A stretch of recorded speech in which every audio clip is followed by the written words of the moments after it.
전쟁으로 모든 것이 무너졌던 나라가 있습니다. 자원도 없고 평야도 없고 늘 강대국의 이해관계 속에서 흔들리던 땅이었습니다.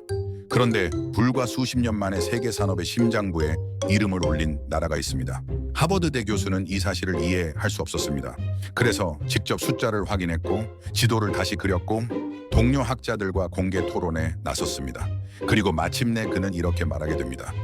이 나라는 기존 이론으로는 설명할 수 없습니다. 그 말이 가리키는 곳은 바로 그곳이었습니다. 평야 3%의 나라를 비웃던 날 내 이론이 흔들리기 시작했다. 저는 빅터 블랙입니다. 하버드 대학교 지리학과 교수. 25년간 같은 이론을 가르쳐 왔습니다. 문명은 평야에서 시작된다. 이집트, 메소포타미아, 중국 황하 모두 넓은 평야를 가진 나라들이었습니다. 제 이론은 완벽했습니다. 반박은 없었습니다. 그래서 저는 확신했습니다. 평야가 없으면 문명도 없다고. 그런데 그 확신이 흔들리기 시작했습니다. 그날도 평범한 강의였습니다. 지리와 문명의 상관관계, 100명이 넘는 학생들 앞에서 제 이론을 설명하고 있었습니다. 그때 뒷자리에 앉아있던 일본 유학생 한 명이 손을 들었습니다. 교수님, 이는 질문이 있습니다. 오늘 마태맘세이. 그는 비웃음이 섞인 표정이었습니다. 한국이라는 나라가 있습니다. 평야가 3%밖에 안 됩니다. 산지가 70%입니다. 자원도 거의 없습니다. 교수님, 이론대로라면 그런 땅에서 어떻게 문명이 발전합니까? 학생들은 웃었습니다. 당연한 질문이라는 듯이 저는 답했습니다. 좋은 질문입니다. 실제로 한국은 지리적으로 매우 불리한 조건을 가지고 있죠. 그래서 역사적으로도 주변 강대국들 사이에서 말을 이었지만 제 목소리는 자신감이 없었습니다. 왜냐하면 저는 알고 있었으니까요. 한국이 지금 어떤 나라인지 조선 세계 1위, 반도체 시장 70% 방산 수출 9위. 제 이론으로는 설명이 안 되는 나라였습니다. 그날 강의를 마치고 저는 연구실로 돌아왔습니다. 뭔가 찝찝했습니다. 25년간 가르쳐온 이론이 단 하나의 나라 때문에 흔들리고 있었습니다. 논문 마감이 이틀 앞으로 다가왔지만 집중이 안 됐습니다. 머릿속에 계속 떠오르는 건 강의실에서의 그 웃음이었습니다. 잠깐 쉬자는 생각으로 레딧을 열었습니다. 그리고 화면에 뜬 게시물 하나. 통일 한국의 미래 지도 러시아만 한 크기의 파란 영역이 한반도에서 시작해 유라시아 전역으로 뻗어 있었습니다. 조회수 800만, 댓글 3만 개. 저는 웃으려 했습니다. 또 애국주의자들의 망상이군. 그런데 웃을 수 없었습니다. 왜냐하면 댓글창을 내리는 순간 제 손이 멈췄으니까요. 댓글이 감정이 아니라 데이터라는 사실. 통일만 되면 부산이 유라시아 관문이 된다. 북극 항로 개통으로 부산 로테르담 30일에서 18일로 단축. 유라시아 철도 연결 시 환적 없는 태평양 진출 가능. 숫자들이 나열되기 시작했습니다. 희토류 매장량, 반도체 생산량, 조선 수주량, 방산 수출액. 저는 댓글을 하나하나 읽었습니다. 이건 애국심이 아니다. 계산이다. 가슴이 두근거렸습니다. 저는 새 탭을 열었습니다. 검색어를 입력했습니다. 한국 조선, 한국 반도체, 한국 북극 항로 하나씩 확인할 때마다 숨이 막혔습니다. 전부 맞았습니다. 댓글에 나온 숫자들이 거짓이 아니었습니다. 내 이론이 설명하지 못하는 나라. 저는 노트에 적기 시작했습니다. 한국의 조건 평야 3%, 산지 70%, 자원 빈국 대륙 끝반도, 한국의 현실 조선 세계 1위, 메모리 반도체 70%, 방산 수출 9위, 1인당 GDP 35천 달러. 제 손이 떨렸습니다. 내 이론에 따르면 한국은 존재해서는 안 되는 나라였다. 평야가 없으면 농업이 불가능합니다. 농업이 불가능하면 인구를 먹여 살릴 수 없습니다. 인구가 없으면 노동력이 없습니다. 노동력이 없으면 산업이 발전할 수 없습니다. 이게 제 이론이었습니다. 그런데 한국은 이 모든 단계를 뛰어넘었습니다. 어떻게? 새벽 3시. 저는 여전히 그 지도를 보고 있었습니다. 닫으려고 했습니다. 여러 번 마우스를 올렸습니다. 하지만 닫을 수 없었습니다. 왜냐하면 깨달았으니까요. 이건 한국 이야기가 아니다.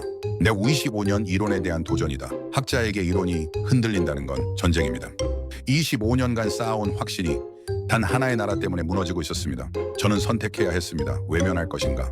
아니면 직면할 것인가? 화면을 보며 저는 중얼거렸습니다. 이론이 틀렸다는 걸 인정하는 건 학자에게 전쟁이다. 하지만 외면하는 순간 학자는 끝이다. 저는 노트북을 끄지 않았습니다. 대신 새로운 검색을 시작했습니다. 이 나라가 어떻게 가능했는지, 제 이론이 어디서 틀렸는지. 그날 밤 저는 알았습니다. 돌아갈 수 없다는 걸. 내 이론이 무너지는 소리가 들렸다. 새벽 4시 커피를 한 잔 더 내렸습니다.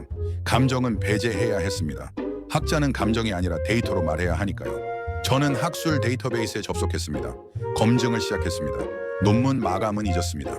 지금 제 앞에 있는 건 25년 이론의 생사가 걸린 문제였으니까요.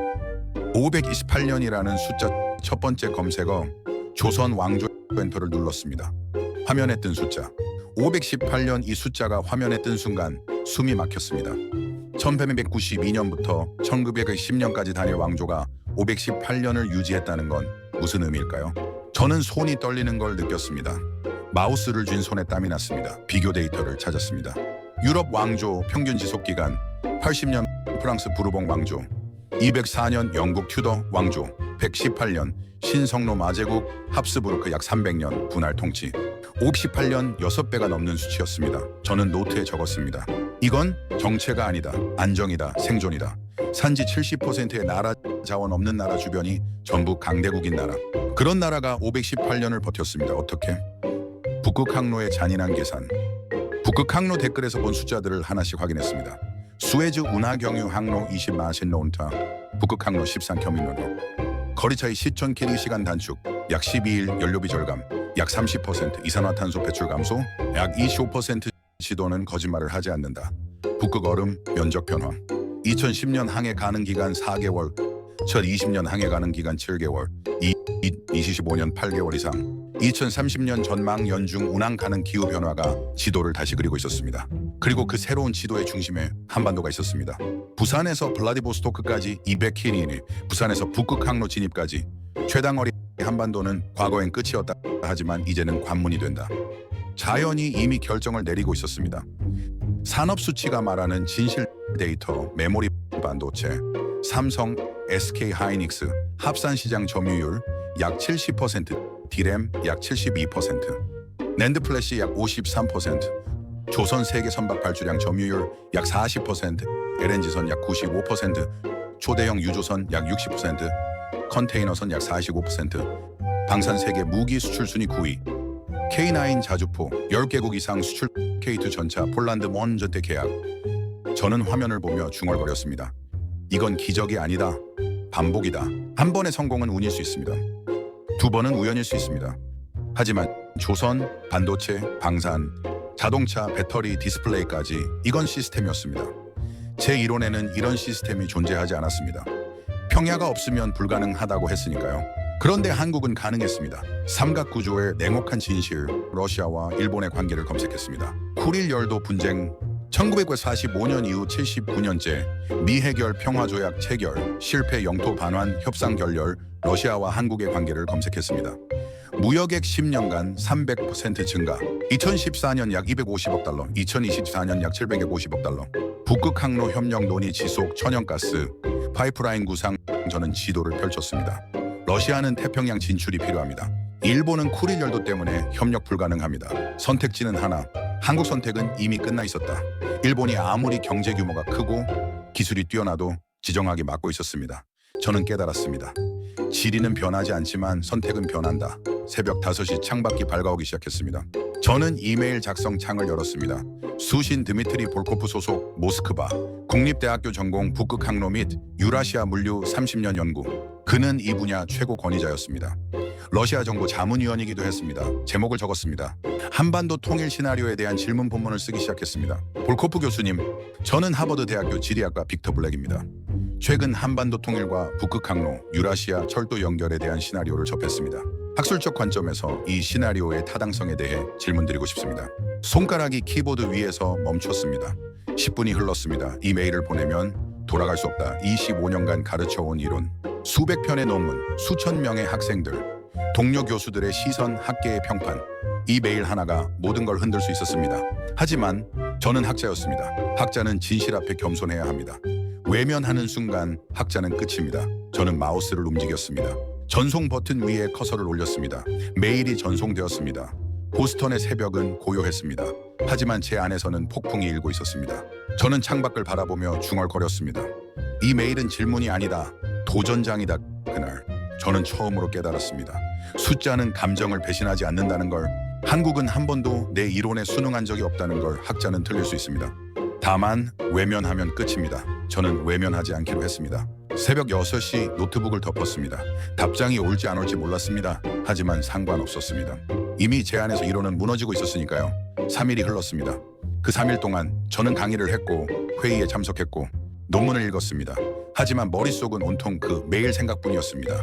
답장이 올까? 온다면 언제? 아니면 무시당할까? 72시간이 지나고 답장이 왔습니다. 목요일 오후 3시 강의를 마치고 연구실로 돌아왔습니다. 메일함을 열었습니다. 발신 드미트리 볼코프 제목 한반도 통일 시나리오에 대한 질문 첨부 파일 통일 한국 북극 항로 분석 보고 OPDF 65MB 일반 논문은 보통 23MB입니다. 65MB는 엄청난 분량이었습니다. 손이 떨렸습니다. 다운로드 시간 2분, 페이지 수 120페이지. 저는 숨을 멈췄습니다. 120페이지, 이건 답장이 아니었습니다. 보고서였습니다. 표지를 넘겼습니다. 첫 페이지, 첫 문장. 블랙 교수님께 이것은 과장이 아닙니다. 계산입니다. 저는 그 문장을 3번 읽었습니다. 과장이 아닙니다. 계산입니다. 단 6단어. 하지만 이 6단어가 제 25년 이론을 즉시 무력화시켰습니다. 왜냐하면 저는 알았으니까요. 볼코프가 누군지, 러시아 정부 북극 개발 자문위원, 북극 항로 연구, 30년 최고 권위자 그가 계산이라고 말한다면 그건 계산이었습니다. 저는 페이지를 넘기기 시작했습니다. 북극 항로의 냉혹한 현실 2페이지부터 20페이지까지 북극 항로 데이터 2010년 항해 가능 기간 4개월, 2015년 5개월, 2020년 7개월, 2025년 8개월 이상, 2030년 전망 연중 운항 가능 그래프가 있었습니다. 북극 얼음 면적 감소, 추위 꺾이지 않는 하락선 되돌릴 수 없는 변화, 볼코프의 메모가 적혀 있었습니다. 자연이 이미 결정을 내렸습니다. 우리는 따를 뿐입니다. 저는 그 문장을 보며 전율했습니다. 인간이 원하든 원하지 않든 지구 온난화는 북극을 열고 있었습니다. 그리고 그 열린 길의 끝에 한반도가 있었습니다. 한반도 위치의 재정의 30페이지부터 50페이지 지정학 분석. 볼코프는 한반도를 새롭게 정의했습니다. 과거 3강 사이 완충지대, 현재 대륙과 대양의 유일한 교차점 지도가 있었습니다. 부산에서 북극 항로까지의 거리, 부산에서 블라디보스토크까지 200km나, 부산에서 중국 동해안까지 1000km, 부산에서 일본 오사카까지 700km. 부산은 더 이상 변두리가 아닙니다. 부산은 관문입니다. 한반도가 중심에 있었습니다. 시베리아 횡단철도가 한반도로 내려오고 북극 항로가 한반도에서 시작되고 태평양 해상 교통이 한반도를 거칩니다. 이건 우연이 아니다. 저는 중얼거렸습니다. 60페이지부터 80페이지 경제 시너지 분석표가 하나 있었습니다. 북극 항로 단독 효과 40%, 유라시아 철도 단독 효과 30%, 히토류 접근 단독 효과 50%, 결합 효과 300%. 저는 그 숫자를 보고 멈췄습니다. 그런데 왜 300인가? 설명이 있었습니다. 이것은 합이 아닙니다. 곱입니다. 북극 항로로 들어온 자원이 철도로 대륙으로 가고 대륙에서 생산된 제품이 북극 항로로 유럽으로 가고 그 과정에서 한반도의 반도체, 조선 방산 기술이 결합됩니다. 1키 3입니다. 저는 화면을 응시했습니다. 합이 아니라 곱이었다. 왜 저는 이걸 생각하지 못했을까? 반도체와 히토류의 만남 90페이지 기술 분석. 한국의 메모리 반도체 점유율 70%, 북한의 히토류 매장량 약 2천만 톤, 중국 독점, 히토류 시장 약 85%. 통일 한국은 반도체와 히토류를 동시에 가집니다. 이것은 21세기 석유와 정유 시설을 동시에 가지는 것과 같습니다. 반도체 생산에는 히토류가 필수입니다. 현재 한국은 히토류를 100% 수입합니다. 대부분 중국에서. 하지만 통일되면 자급자족 공급망 독립 가격 협상력. 이건 단순한 통일이 아니다. 산업 지도의 재편이다. 대외비 도장 100페이지를 넘겼습니다. 페이지 상단에 빨간 도장이 찍혀 있었습니다. 대외비 공무용. 저는 숨을 멈췄습니다. 이건 학술 자료가 아니었습니다. 정부 보고서였습니다. 볼코프는 이걸 제게 보낸 겁니다. 러시아 정부의 내부 분석을 왜? 120페이지 마지막 문단. 블랙 교수님, 서구는 아직 한국을 과소평가합니다. 과거의 프레임으로 봅니다. 작은 나라, 분단 국가, 주변부 러시아는 다릅니다. 우리는 한국을 잠재력이 가장 큰 나라로 봅니다. 통일은 시간 문제입니다. 그리고 그 순간 세계 질서가 재편됩니다. 이것은 과장이 아닙니다. 계산입니다. 저는 노트북을 덮었습니다. 손이 떨렸습니다. 온몸이 떨렸습니다. 이건 학술 보고서가 아니었습니다. 설계도였습니다. 러시아는 이미 결정을 내렸습니다. 한국과 함께 가기로. 저는 창밖을 바라봤습니다. 나는 이미 알고 있었다. 돌아갈 수 없다는 걸. 볼코프의 보고서를 받은 지 일주일이 지났습니다. 저는 하버드 도서관 지하 3층에 있었습니다. 고문서, 보관실, 형광등 불빛만이 밝은 공간. 한국 관련 자료를 직접 확인하고 싶었습니다. 제 눈으로, 제 손으로 불가능한 땅 책상 위에 펼쳐진 자료들. 한국 지형도 평야 3%, 산지 70%, 구릉지 27%, 지질 자료, 화강암 지반, 전국토의 60%, 토양 깊이 평균 30cm, 유럽 평균 120cm 기후 자료, 연평균 강수량 1200mm 집중호우 형태, 겨울 최저기온 영하 20도, 여름 최고기온 영상 35도. 저는 자료를 보며 중얼거렸습니다. 내 이론으로는 이 땅에서 문명은 불가능했다. 농사짓기에 최악, 건설하기에 최악, 살아가기 최악. 그런데 어떻게 블랙 교수님 뒤에서 목소리가 들렸습니다. 일본어 억양이 섞인 영어 돌아봤습니다. 50대 중반 남성 검은 뿔탕형, 깔끔한 정장 미치다 켄지입니다. 도쿄대학교 동아시아사 교수입니다. 저는 명함을 받으며 물었습니다. 무슨 일이십니까? 그가 웃었습니다. 하지만 눈은 웃지 않았습니다. 혹시 레디스에 올라온 그 지도 때문입니까? 제 손이 멈췄습니다. 어떻게 하버드는 작은 동네입니다. 교수님이 한국 자료를 찾아보신다는 얘기를 들었습니다. 저도 그 지도를 봤습니다. 흥미롭더군요. 하지만 그는 서류 몇 장을 꺼냈습니다. 현실은 다릅니다. 첫 번째 공방, 지정학 일본 외무성 보고서입니다. 한국 경제의 구조적 취약성을 분석한 자료죠. 그는 말을 이었습니다. 북극 항로? 일본이 훨씬 유리합니다. 항만 인프라, 조선 기술, 금융 시스템 모두 일본이 앞섭니다. 저는 고개를 가로저었습니다. 미치다 교수님, 한 가지 빠뜨린 게 있습니다. 뭡니까? 쿠릴열도 그의 표정이 굳었습니다. 러시아와 일본은 1945년 이후 평화조약을 맺지 못했습니다. 쿠릴열도 분쟁 때문입니다. 영토 문제가 해결되지 않은 상황에서 러시아가 일본과 북극 항로를 공유할까요? 그건 반면 러시아와 한국의 무역액은 10년간 300% 증가했습니다. 영토 분쟁도 없습니다. 누가 더 유리한 파트너입니까? 미치다는 말이 없었습니다. 저는 조용히 말했습니다. 지리는 비슷해 보여도 지정학은 다릅니다. 두 번째 공방, 성장 속도 미치다가 다른 자료를 꺼냈습니다.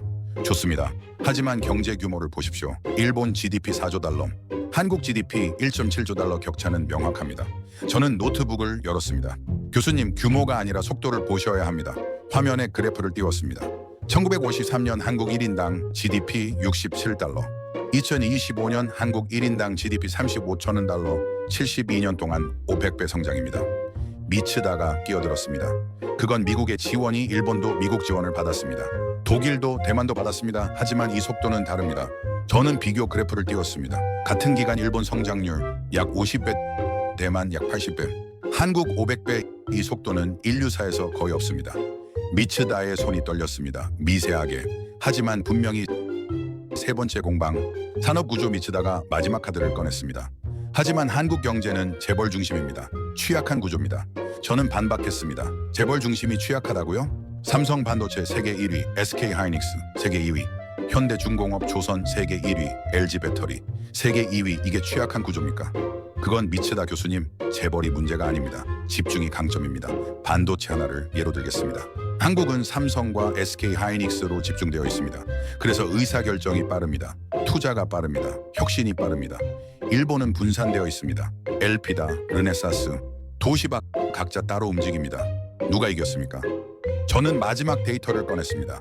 하나만 더 보여드리겠습니다. 화면에 지도를 띄웠습니다. K9 자주포 수출국, 폴란드, 에스토니아, 핀란드, 노르웨이, 루마니아, 이집트, 호주, 인도. 이건 단순 무기 수출이 아닙니다. 신뢰의 증거입니다. 왜 유럽 국가들이 한국 무기를 삽니까? 성능 때문입니다. K9은 경사 60도에서 사격 가능합니다.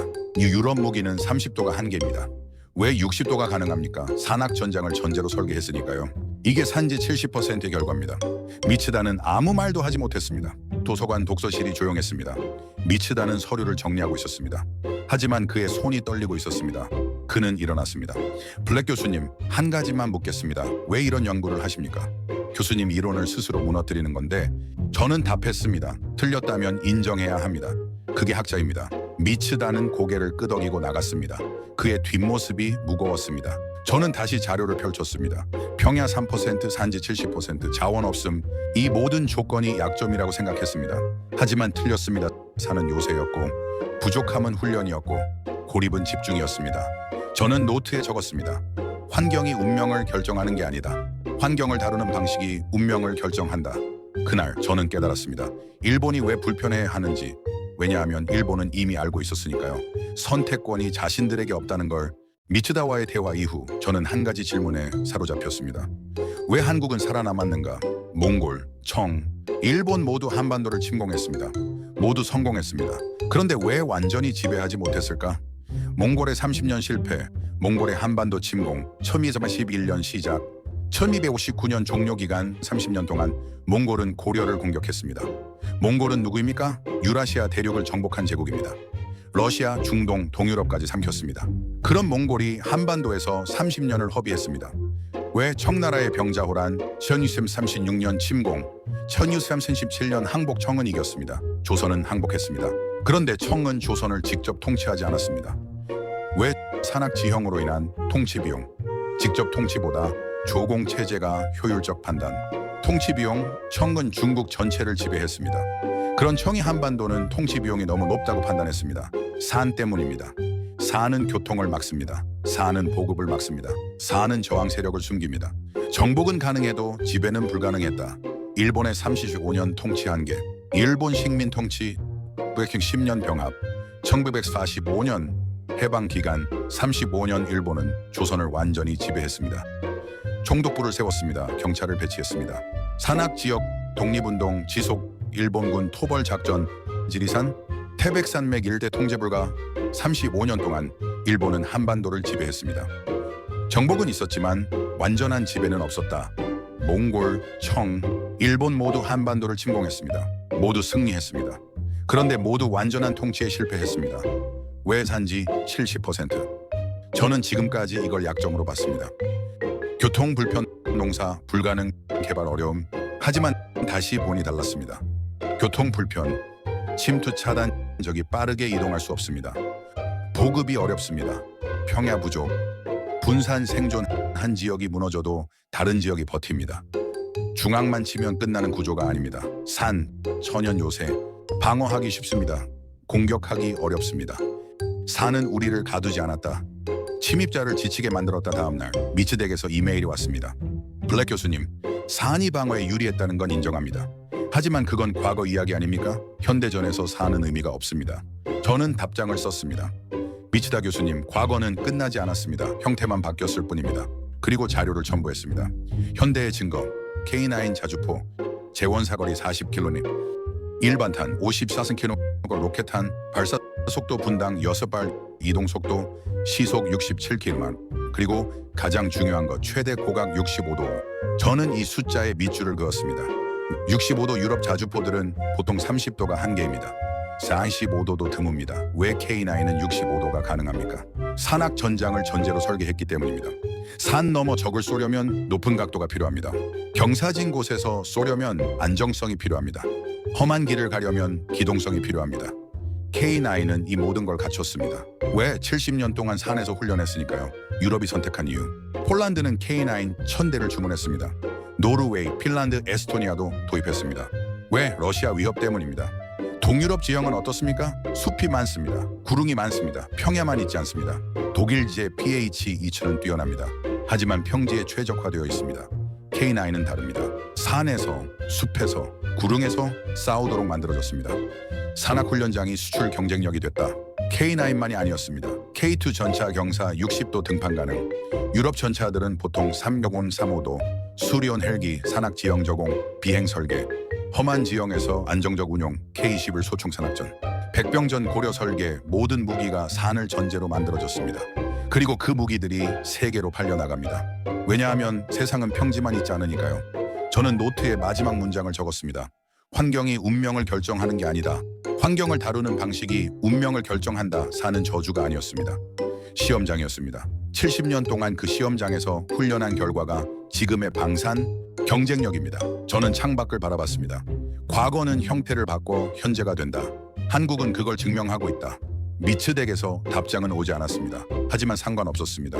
이제 새로운 질문이 생겼습니다. 산을 극복했다면 다른 불리한 조건들은 화간감, 혹한, 집중호우 이것들도 극복했을까? 아니면 이용했을까? 산을 연구한 다음 저는 다른 질문으로 넘어갔습니다. 화간감은, 혹한은, 집중호우는 이 모든 조건들도 분리했습니다. 하지만 한국은 살아남았습니다. 어떻게? 저는 볼코브 보고서를 다시 펼쳤습니다. 화간감의 역설, 화간감 분석. 한반도 국토의 60%가 화간감 집안입니다. 화간감의 특성, 단단함 농사, 불가능, 투수성 낮은 물, 빠지지 않음, 풍화 느림. 토양 형성 어려움 농업에는 최악입니다. 그래, 이게 내 이론이었지. 그런데 다음 페이지를 넘기는 순간 하지만 생존에는 최고였습니다. 볼코프의 설명이 이어졌습니다. 화강암은 천연 정수 시스템입니다.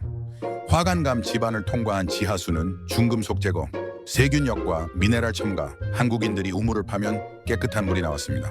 별도의 정수 과정 없이 유럽은 달랐습니다. 석회암 지반은 물이 많지만 오염이 쉽습니다. 그래서 수인성 질병이 많았습니다. 화강암은 천연 정수기였습니다. 저주가 아니라 생명이었다. 기후 분석. 한반도 겨울 평균 기온 영하 15도 극한 기온, 영하 20에서 30도 이 추위가 한국을 살렸습니다. 저는 눈을 크게 떴습니다. 영하 20도에서는 대부분의 병원균 사멸 기생충 동사, 해충 개체 수 감소. 겨울은 자동 방역 시스템이었습니다. 중세 유럽의 흑사병, 동남아시아의 말라리아, 중동의 콜레라, 한반도는 이런 대규모 전염병이 적었습니다. 왜? 겨울이 매년 방역했으니까요. 겨울은 적이 아니라 방역관이었다. 김장이라는 생존공학, 식량 저장 기술. 김장, 저는 처음에 이걸 보고 웃었습니다. 김장. 이게 왜 여기 있지? 하지만 볼코프의 분석을 읽는 순간 웃음이 멈췄습니다. 김장은 문화가 아닙니다. 생존공학입니다. 김장의 원리 염장 소금으로 세균 억제 발효, 유산균으로 보존성 증가, 저온 보관 땅속 또는 항아리 결과 비타민C 보존 6개월 이상, 저장 가능 추가 에너지 없이 보관. 유럽은 어땠습니까? 겨울에 신선한 채소를 먹지 못했습니다. 그래서 괴혈병이 많았습니다. 비타민C 부족. 한국은 달랐습니다. 겨울 내내 김치로 비타민C를 섭취했습니다.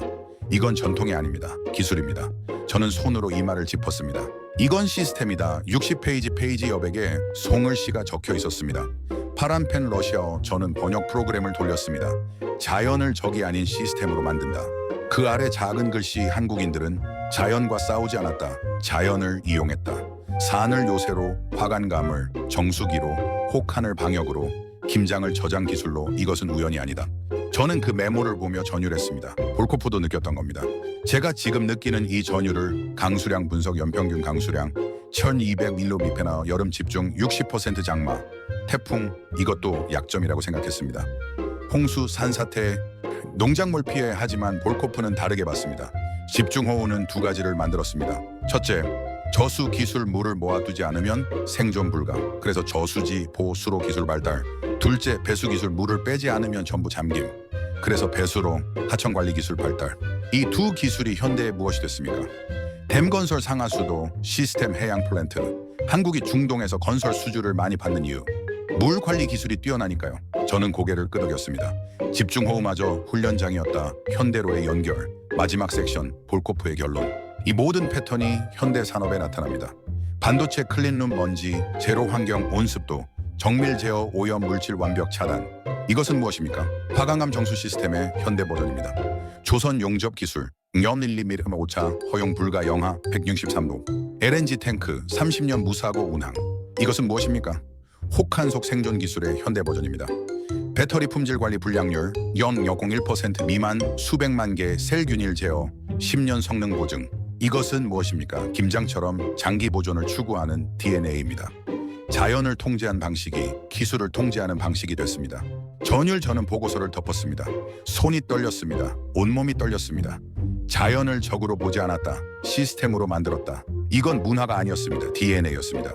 수천 년 동안 자연과 씨름하며 한국인들은 하나의 방식을 체득했습니다. 부족함을 채우지 말고 부족함을 이용하라. 산이 막으면 요새로 쓴다. 물이 부족하면 저장 기술을 만든다. 추우면 방역에 이용한다. 이 방식이 현대로 이어졌습니다. 반도체 공정, 조선 기술, 배터리, 품질 전부 같은 DNA였습니다. 다음 단계. 저는 노트에 적었습니다. 자연을 적이 아닌 시스템으로 만든다. 그리고 질문을 적었습니다. 그렇다면 산과 자연을 이용했습니다. 그런데 개인이 아니라 국가가 살아남았습니다. 어떻게? 저는 다음 장을 펼쳤습니다. 볼코프 보고서 7장 제목이 보였습니다. 공동체 시스템 분석. 한 세대가 평생을 바쳐도 겨우 다음 세대가 먹고 살 논을 만드는 겁니다. 자기는 못 먹습니다. 자식이 먹습니다. 저는 중얼거렸습니다. 그들은 내일을 위해 일하지 않았다. 다음 세대를 위해 오늘을 버렸다. 개인이 아니라 마을 공동체 노동 시스템. 둘의 마을 단위 협동 노동, 조직 농번기에 함께 일하고 함께 수학 품앗이 노동력 교환 시스템. 오늘 내가 너를 돕고 내일 네가 나를 돕는다. 기록 없음, 계약서 없음, 계산 없음. 볼코프의 메모 계단식 노는 개인이 만들 수 없습니다. 마을 전체가 만듭니다. 한 집이 돌담을 쌓으면 옆집이 흙을 나릅니다. 뒷집이 물기를 냅니다. 왜? 약속 하나만 있기 때문입니다. 네가 살아야 내가 산다. 저는 그 문장에 밑줄을 그었습니다. 네가 살아야 내가 산다. 이게 한국 DNA의 핵심이었습니다. 환곡이라는 국가 시스템, 다음 페이지 조선시대 환곡제도, 환곡. 환구 봄에 곡식을 빌려주고 가을에 갚게 하는 제도 원리는 간단합니다. 하지만 운영 방식이 놀라웠습니다.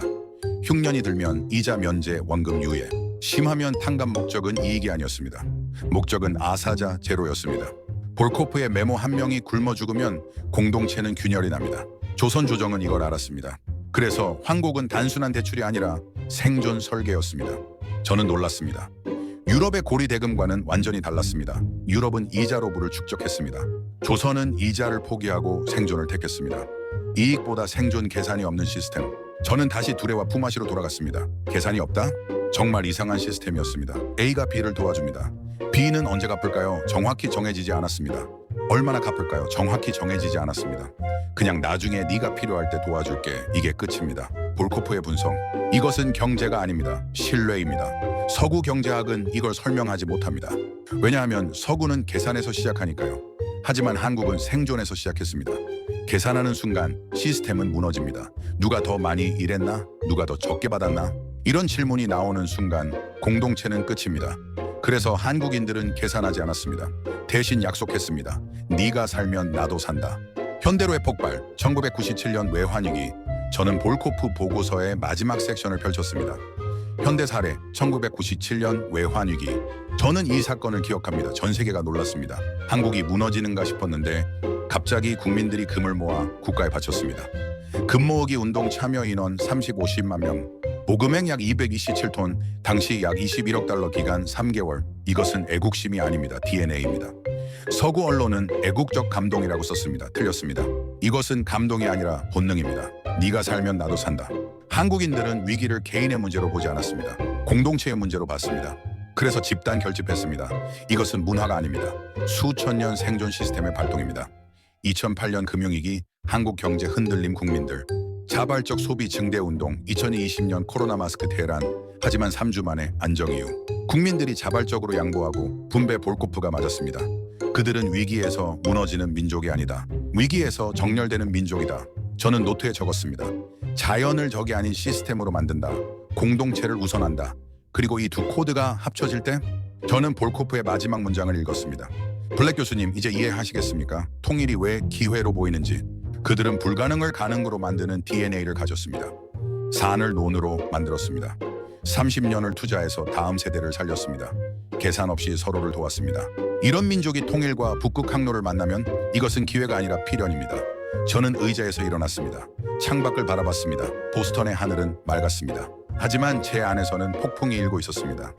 나는 이제 확신한다. 통일이 기회로 보이는 이유는 그들이 기회를 다루는 방식이 이미 증명됐기 때문이다. 25년 이론이 완전히 무너졌습니다. 하지만 새로운 이론이 세워지고 있었습니다. 문명을 만드는 건 땅이 아니다. 사람이 만든 시스템이다. 저는 결정했습니다. 이제 이 연구를 공개해야 합니다. 학계의 세상이. 하지만 그 전에 한 가지를 더 해야 했습니다. 미츠다와의 마지막 대결.